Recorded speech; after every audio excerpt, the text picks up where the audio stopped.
There is a girls' school in a quiet town, hidden between thick trees and an old cemetery.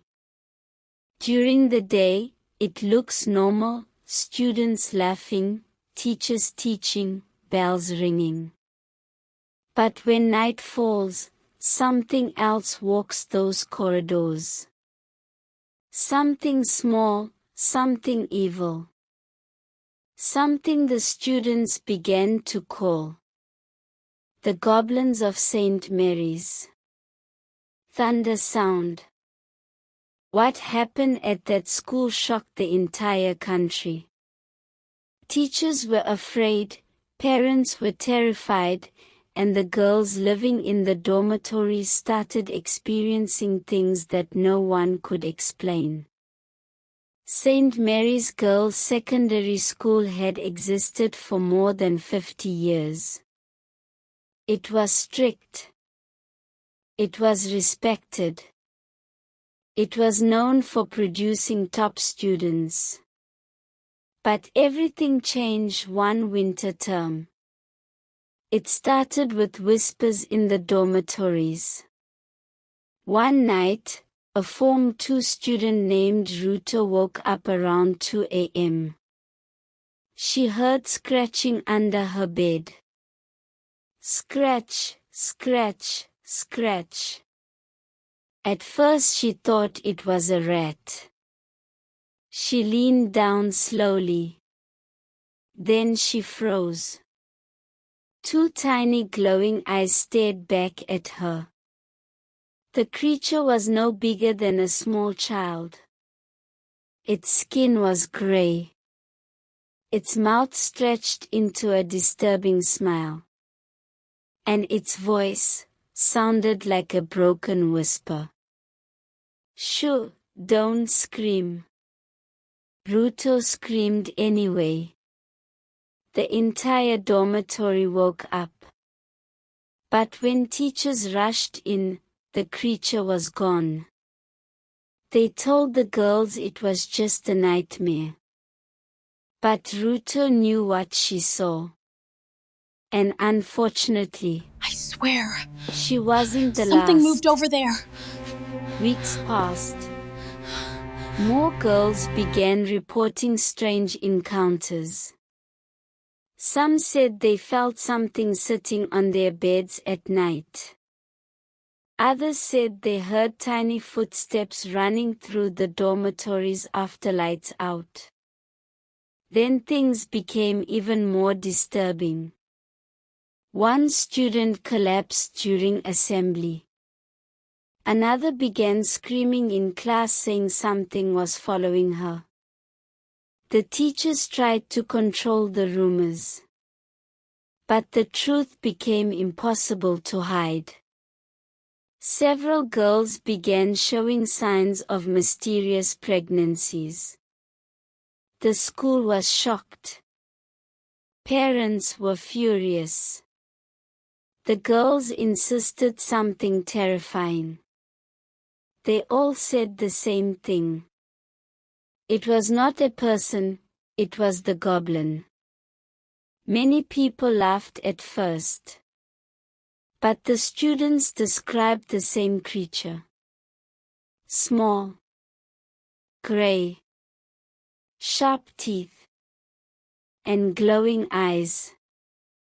Soon even teachers began experiencing strange things. Books falling by themselves. Doors slamming. Footsteps in empty hallways.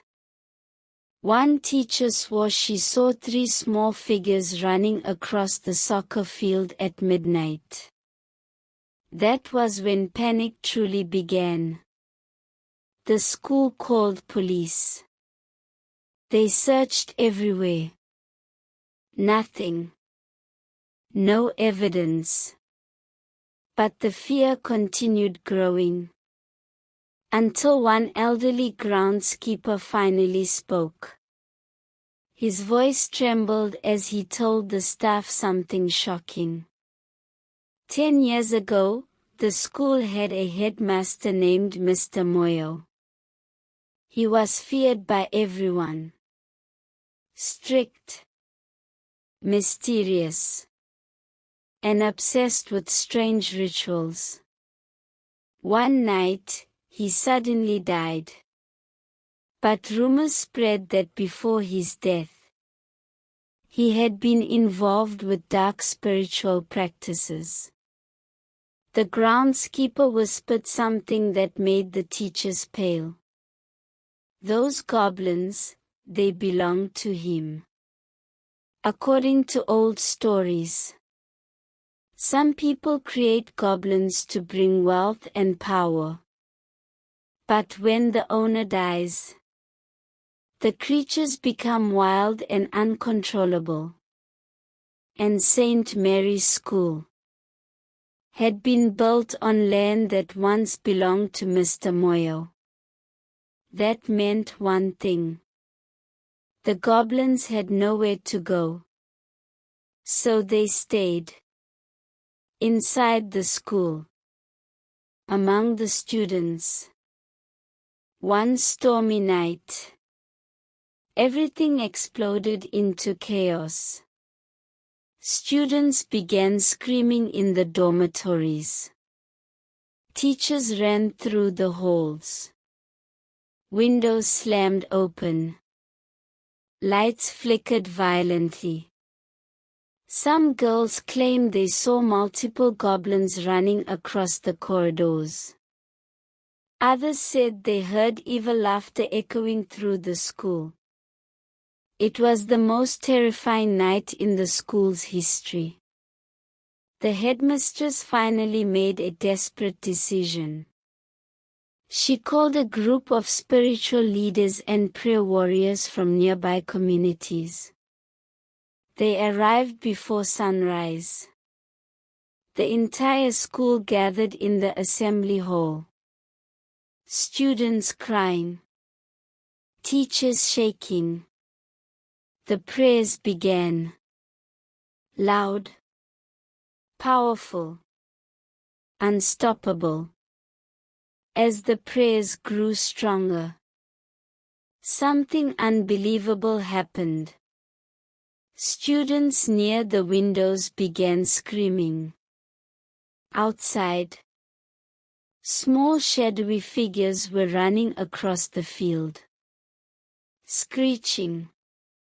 Panicking. The goblins were trying to escape. Some teachers claimed they saw 3 creatures climbing the school fence before disappearing into the forest. The prayers continued until sunrise. Then suddenly, everything became quiet. Completely quiet. For the first time in months, the school felt peaceful. The goblins were gone. Investigations later discovered something chilling. The former headmaster Mr. Moyo had indeed died exactly 10 years earlier. And according to local elders, goblins often disappear once their master's spiritual power is broken. After that day, no student ever saw the creatures again. No strange noises. No terrifying nights. St. Mary's Girls' Secondary School slowly returned to normal. But even today, some former students say when the wind blows through the old dormitories at night, you can still hear tiny footsteps running far away into the darkness, and that is the terrifying mystery of the Goblins of St. Mary's Girls' Secondary. Do you think the goblins truly left? Or are they just waiting for someone new to control them?